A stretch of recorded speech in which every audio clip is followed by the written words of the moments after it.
My name is Ahilan Arulanantham. I live in Los Angeles. In my day job, I work as a lawyer doing immigrants' rights litigation for the ACLU in Southern California.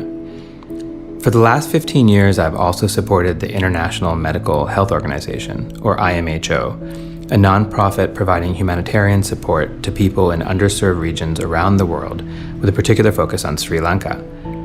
After I won a MacArthur Fellowship, I decided to take a few months off to visit my family's ancestral home in northern Sri Lanka. I wanted to get a feel for life in this region, which holds such special meaning for me and my family. Northern Sri Lanka was torn apart by a horrific civil war that lasted 30 years. Most of my family fled the country when it started, but it brought unimaginable hardship to those who stayed. The war ended 10 years ago, and this region is slowly recovering, at least in some ways. I'm also using this time to check out some of IMHO's projects, as I've been donating more to the organization since I won the MacArthur Award, and wanted to see how those funds are being put to use. I didn't come alone. My father has also come here for several months. He trained as a doctor here in Sri Lanka, but moved to the US and practiced medicine there for almost 50 years. But he's always remained interested in healthcare in northern Sri Lanka, working with doctors, health workers, and medical students here in his spare time. My wife Vavuniya, also a lawyer in the US, is here too, along with our 4-year-old daughter Ananya.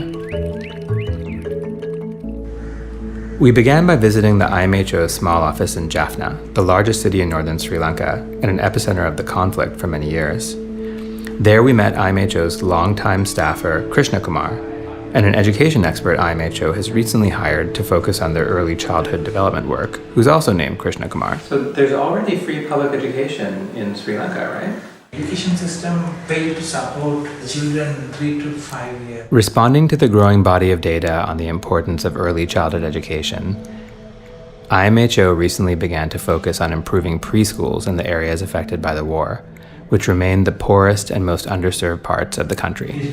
It serves 2,000 students and 200 teachers. IMHO designed the project to focus on 3 particularly vulnerable districts that serve almost 2,000 children. Our trip began at 5:30 in the morning. The plan was to visit several preschools in a rural part of northern Sri Lanka called the Mannar district. IMHO's field organizer and an official from the Department of Education came along too. Though the war is over, the military still runs checkpoints all over the north that we have to pass through on our way.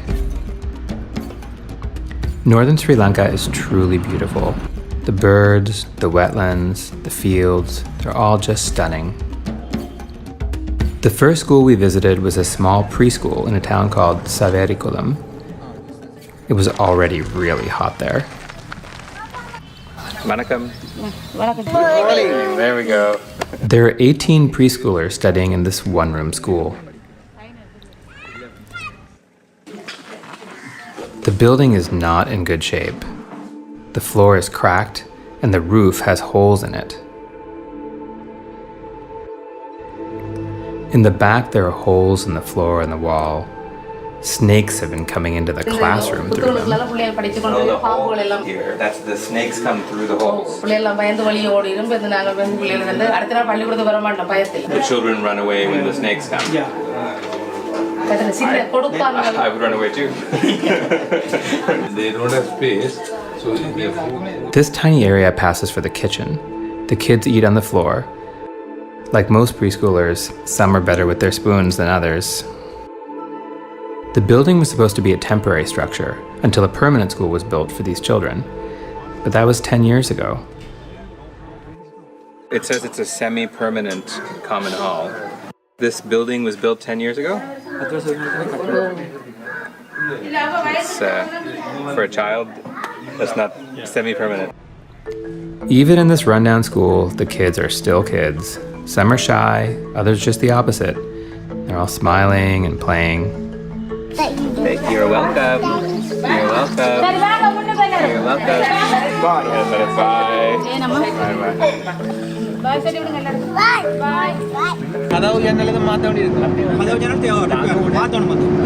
And the cousin is the renovation and the provision of toilets, those things.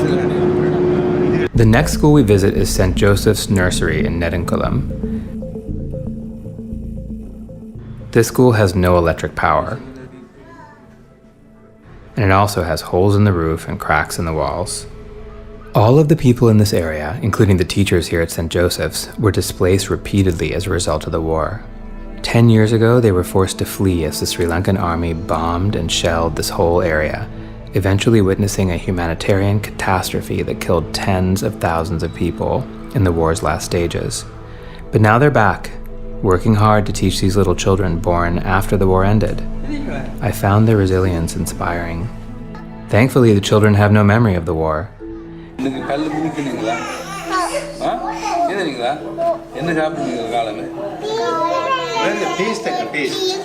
Got it.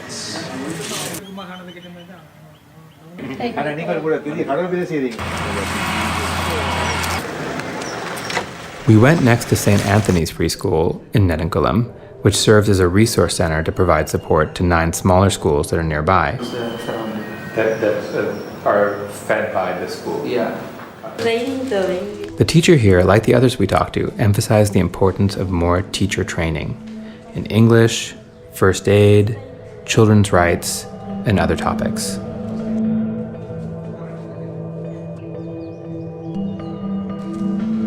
Like the other schools we saw, the playground here required some basic maintenance and more shade.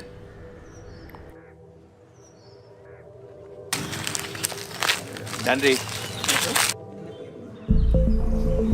The last school we went to was called Thenudayan. I felt really bad for the kids who have to study there. Bats have infested the school building. There are well-known methods to fix this problem, like ultrasonic sound machines, but the school just doesn't have the money to get them.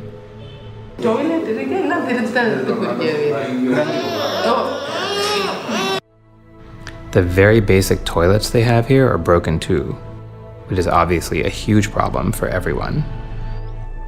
While it was hard to see schools with such dire needs, I also found the teachers, parents, and students really inspiring. In the face of hardship, they find a way to survive. Seeing them made me want to do more to support them. The day's trip had come to a close, but our work for these children had just begun. After all, every child deserves a good opportunity to learn and thrive. Does your school have cracked walls? Does your school have snakes coming inside? What would happen to you? How would you feel if your school had those things?